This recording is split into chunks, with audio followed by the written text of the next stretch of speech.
ان کے کمرے میں اس کا دم گھٹنے لگا تھا، اس کا سانس لینا دشوار ہو رہا تھا۔ وہ تیزی سے وہاں سے نکل کر اپنے کمرے میں آ گئی۔ ماس اور شہریار ہسپتال کے مختلف لوازمات نمٹا کر میت کو گھر لا رہے تھے۔ انا للہ۔ قرۃ العین ان سے پہلے گھر آ گئی تھی، کیونکہ لوگوں کو خبر ملتے ہی انہوں نے پہنچنا شروع کر دینا تھا نا، مگر ابھی تک کوئی نہ آیا تھا۔ یہ تنہائی کی چند لمحے اسے زندگی کا اہم ترین سبق سکھا رہے تھے۔ وہ بیڈ پر بیٹھی ہچکیاں لے کر رونے لگی تھی۔ اس کی اذیت اس کے رب کے سوا کون جان سکتا تھا؟ روتے ہوئے یکا یک اس کی نگاہ سامنے اسٹڈی ٹیبل پر پڑے اپنے قرآن پر پڑی، جو اس کی رخصتی کے بعد جوں کا توں وہیں رکھا ہوا تھا۔ اسے ایسا لگا جیسے آج اس کے قرآن کا سفید کور معمول سے زیادہ روشن اور چمک رہا ہے۔ وہ اس کی طرف کھنچتی چلی گئی۔ اوہ اللہ سبحانہ و تعالیٰ، دیکھیں یہ کیا ہو گیا؟ اس نے قرآن اٹھا کر سینے سے لگاتے ہوئے روتے ہوئے کہا۔ اس کا دل کر رہا تھا دھاڑے مار مار کر روئے، اتنا روئے کہ روتے روتے بے سدھ ہو جائے۔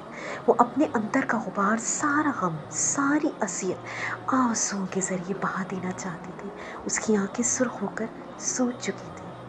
اس نے قرآن کی طرف دیکھا اور سورۃ البقرہ کھول لی، آیت نمبر 155 سورہ البقرہ۔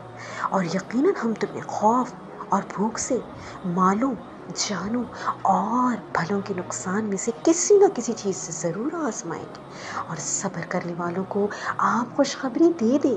البقرہ آیت نمبر 155۔ قرآن کے صفحے پر یہ آیت روزے روشن کی طرح چمک رہی تھی۔ اس کے ہاتھ یکدم رک گئے، آنکھیں پلکیں جھپکنا بھول گئی، دل کی دھڑکن جیسے لمحے بھر میں تیز ہو گئی تھی۔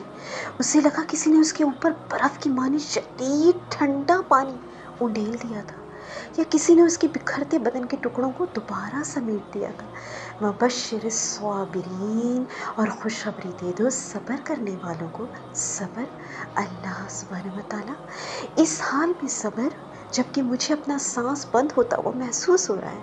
اللہ سبحانہ و تعالیٰ، اس دنیا میں ایک وہی تو تھی میرا سب کچھ، مجھ سے میرا سارا سانسہ لے کر مجھے آزمایا جا رہا ہے، میں کیسے صبر کروں اللہ سبحانہ و تعالیٰ؟ آنکھوں سے سیلاب بہہ پڑا تھا، دل تھا کہ آج قرآن کی آیات پر بھی نہیں تھم رہا تھا۔ ہچکیاں لیتے ہوئے اس نے اگلی آیت پڑھی، آیت نمبر 156۔ صبر کرنے والے تو وہ لوگ کہ جب کوئی مصیبت ان پر آئے تو وہ کہتے ہیں بے شک ہم اللہ سبحانہ و تعالیٰ کے لیے ہیں، اور بے شک ہم اسی کی طرف لوٹنے والے ہیں۔ سورہ البقرہ آیت نمبر 156۔ اللہ اکبر، انا للہ و انا الیہ راجعون۔ اس نے یہ الفاظ دہراتے ہوئے یاد کرنے کی کوشش کی، کیا امی کی وفات کی خبر سن کر اس نے یہ کلمات کہے تھے؟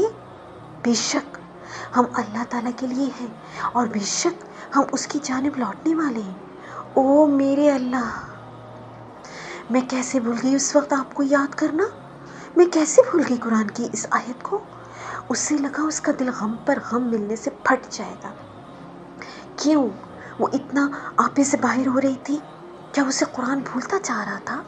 کیوں اس نے اس وقت یہ کلمات نہیں کہے؟ ایک احساس ندامت اس کے دل کو گھیر رہا تھا۔ آئی ایم سوری اللہ سبحانہ و تعالیٰ، ریئلی سوری۔ بے شک صرف آپ کی ہی تو ہیں ہم سب، آپ کی طرف ہی تو آنا ہے۔ کل پاپا آئے تھے، آج امی آئی ہیں، کل مجھے آنا ہے، سب نے ہی تو آ جانا ہے وہاں، ہاں۔ انا للہ و انا الیہ راجعون۔ اس نے خود سے سرگوشی کی اور آنکھیں بند کر کے بار بار یہ کلمات دہرانے لگی، جیسے ان الفاظ کو اپنی روح کے اندر اتار رہی ہو، جیسے الفاظ کے معنی میں خود کو ڈبو دینا چاہتی ہو۔ جیسے جیسے وہ یہ کلمات دہراتی جا رہی تھی، اس سے اپنی اذیت کم ہوتی محسوس ہونے لگی۔ اولئک علیہم صلوات من ربہم ورحمہ واولئک هم المہتدون۔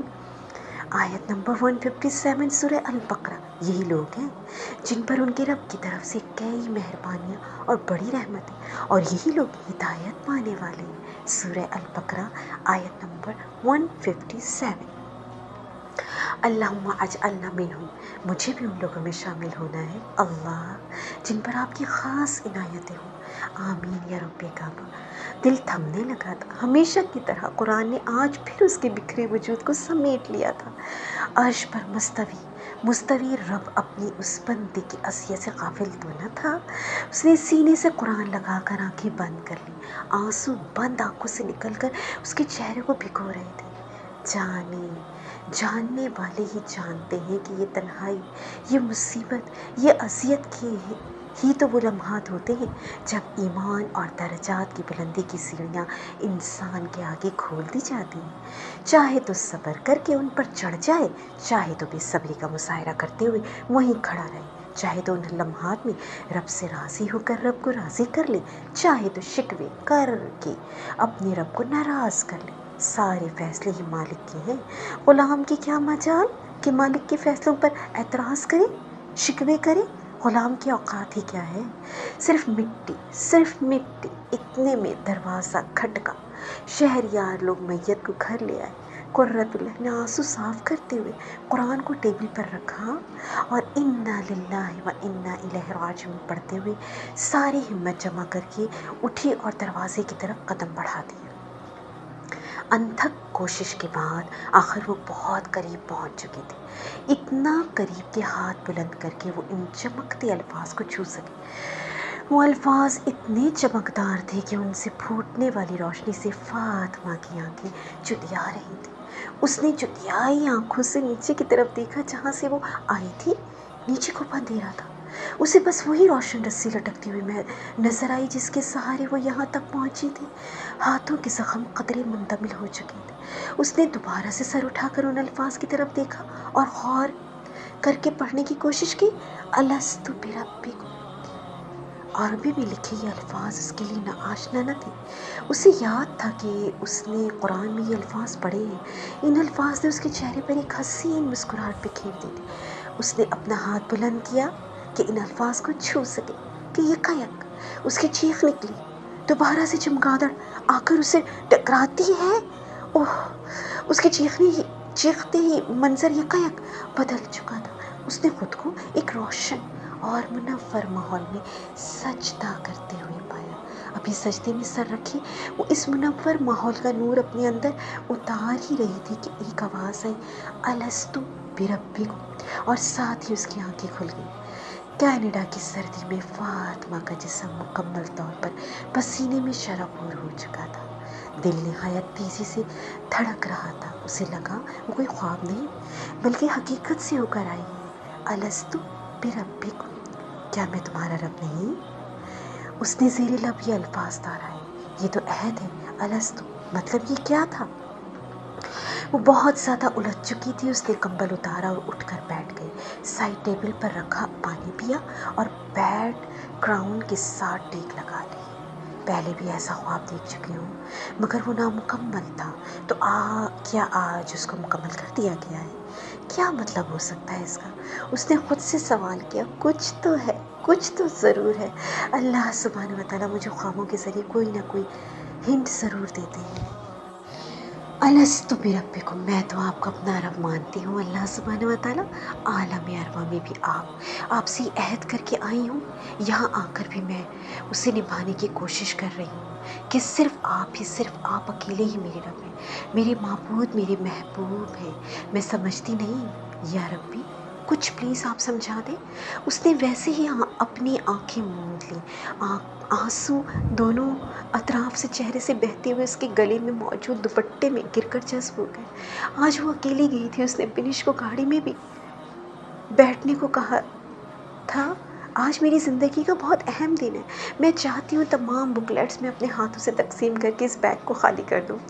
وہ مسکراتے ہوئے بنش کو کہہ کر گئی تھی۔ بنش نے بھی زیادہ مجبور نہ کیا تھا، وہ اس کی چھوٹی چھوٹی خواہشوں کا بہت احترام کرتی تھی، لہٰذا گاڑی میں ہی بیٹھ کر اسے دور سے دیکھ رہی تھی۔ وہ مسکراتے ہوئے نہایت خوشگوار لہجے میں بکلیٹس ہر آنے جانے والے کو دے رہی تھی۔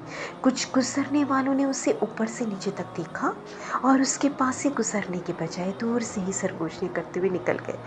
ہاں ہاں ہاں ہاں ہاں، یقیناً وہ اسے دہشت گرد سمجھ رہے ہوں گے۔ بلیک ابایا ساتھ میں بلیک بیگ. ان کو لگ رہا ہوگا اس آتنکوادی نے اس بیگ میں بم رکھا ہوا ہے اور ان کے قریب جاتے ہی ان پر پھوڑ دے گی. ٹھا. بینش نے یہ منظر دیکھ کر کہکان لگاتے ہوئے خود سے کہا. یقیناً وہ یہ منظر بہت انجوائے کر رہی تھی. یکا یک ایک سنہرے بالوں والی لڑکی پلٹ کر اس کی طرف آئی اور اس سے مسکراتے ہوئے کچھ کہنے لگی. بینش نہایت دلچسپی سے ان دونوں کو دیکھنے لگی. اس ناول کا اگلا پارٹ انشاءاللہ تعالی جلد اپلوڈ کر دیا جائے گا. اگر کسی نے ہمارا چینل سبسکرائب نہیں کیا تو جلدی سے سبسکرائب کریں اور شیئر بھی کریں. جزاکم اللہ خیرا کثیرا فی دنیا والآخرہ وآخر الجزاء فی امان اللہ.